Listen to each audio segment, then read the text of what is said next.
This is a 2010 Outback. Some come with a nav model, some don't. This one doesn't have a nav model, but it has a stereo. And let's see what upgrade your stereo or something. Let me show you guys how to remove this faceplate.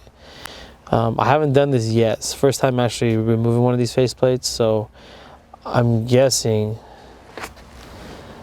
if you don't use a metal clip remover like I am, because I'm probably more expert than most people on how to not damage dashboards with metal picks, but the plastic ones work just as fine. I would say probably in here, if you can get in here with something, you see how that just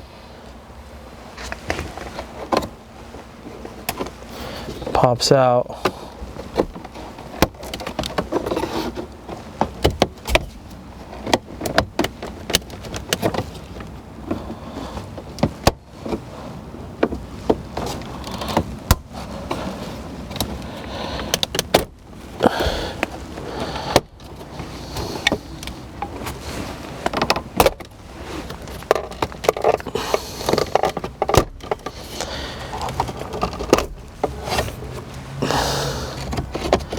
Because the vent came out with it.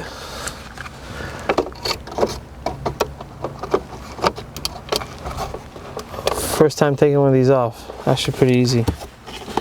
Put the vent back on this thing. Oh, because okay. It's literally held on by these guys. There's not much more to it. There's no screws or anything. Huh, pretty simple. Way to go, Subaru. That was actually pretty nice.